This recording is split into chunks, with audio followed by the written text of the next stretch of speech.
At a recent networking event for entrepreneurs, rather than asking yet another question about each other's businesses, each attendee was asked to tell the group what they like to do in their spare time.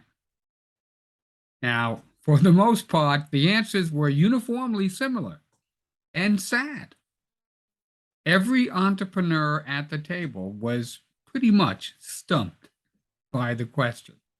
Everyone was superbly equipped to expound on some product or service that they offered, but no one was prepared to reveal what they liked to do when they weren't working on their business, because they were always working on their business. Now, dedication is a wonderful thing. Hard work is admirable. However, is total dedication simply obsessive behavior, or is it necessary, especially when you're first starting out on your business? Can obsessive, unrelenting, all-consuming attention to your business be counterproductive? Being the most knowledgeable in your field is obviously a good thing. Being seen as dedicated, commendable. But in the long run, it can lead you astray. Have you ever been ruminating on a problem for days or weeks, and suddenly, when you aren't thinking about it, the answer comes to you?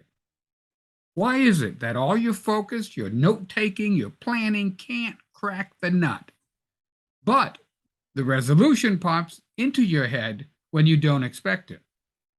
Well, it's because that's how our brain works. Our brains take in all the information we're exposed to, and over hours, days, or even weeks, eventually sorts it into relatable categories.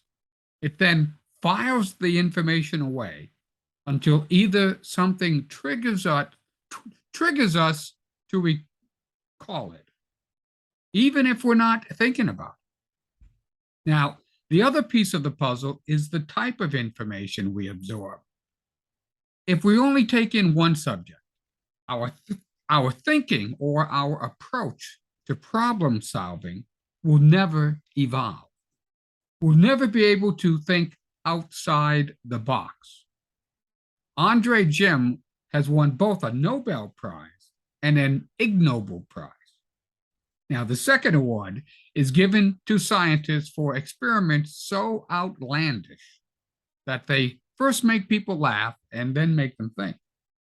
Part of the process that he uses to encourage his fellow scientists and students to look at their work through the lens of a branch of study which does not reflect their field of expertise.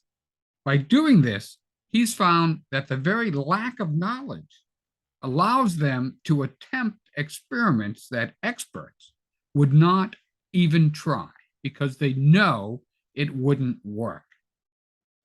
So here's an interesting experiment that he did. He levitated a frog using, yes indeed, using the very incredibly weak magnetic properties of water. Now, water doesn't have a strong magnetic property, so no scientist in his field would have attempted that because they knew it wouldn't work. But it did.